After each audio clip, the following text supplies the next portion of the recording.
চাওক আমি আজি যোৱাকালি আজি আমাৰ এইকেইদিন কণ্টিনিউৱাছ আমাৰ ঘৰে ঘৰে BPF গাঁৱে গাঁৱে BPF এটা আমি অভিযান লৈ আমি প্ৰত্যেকটো গাঁৱে গাঁৱে গৈ আছোঁ আৰু প্ৰত্যেকটো ঘৰে ঘৰে গৈ আছোঁ। যোৱাকালিও আমাৰ ভালেকেইখন মিটিং আছিলে। আমাৰ ট্ৰেকাৰ এছ'চিয়েশ্যন, টেম্পু এছ'চিয়েশ্যনৰ লগত মিটিং আছিলে। আমাৰ বৰুৱাপাৰাত আমাৰ ট্ৰেকাৰ এছ'চিয়েশ্যনৰ লগতো মিটিং আছিলে। আৰু আজি আমি এই গুৱাবাৰী ঘোনাপাৰাতো ইয়াতে মিটিং কৰিবলৈ আহিছোঁ।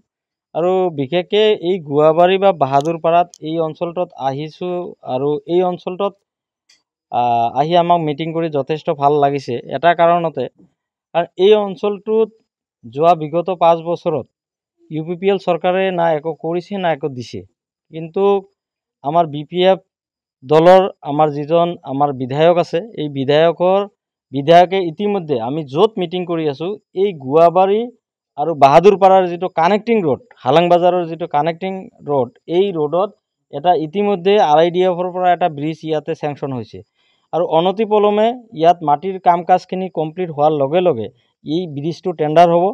আৰু ইয়াৰ পিছতে গুৱাবাৰীৰ পৰা বাহাদুৰপাৰাৰ পৰা আপ টু ভাগুৱামাৰীলৈকে এই ৰোডটো ইতিমধ্যে আৰম্ভ হৈছে, যোৱা বছৰতে আৰম্ভ হৈছে আৰু কিছুদিনৰ ভিতৰত এই কামটো শেষ পাব। গতিকে মই এটা কথাই ক'ব বিচাৰোঁ, প্ৰত্যেকটো অঞ্চলত আমি য'তে যাওঁ আমি আমাৰ বিধায়ক মহোদয়ে যিখিনি কাম কৰিছে, এনেকুৱা এটা অঞ্চল নাই, এনেকুৱা এটা গাঁও নাই, চবতে তেনেকুৱা কাম আছে। গতিকে আমি যিখিনি BPFে কৰিছে সেইখিনিয়ে আমি ৰাইজৰ মাজত লৈ গৈ আছোঁ।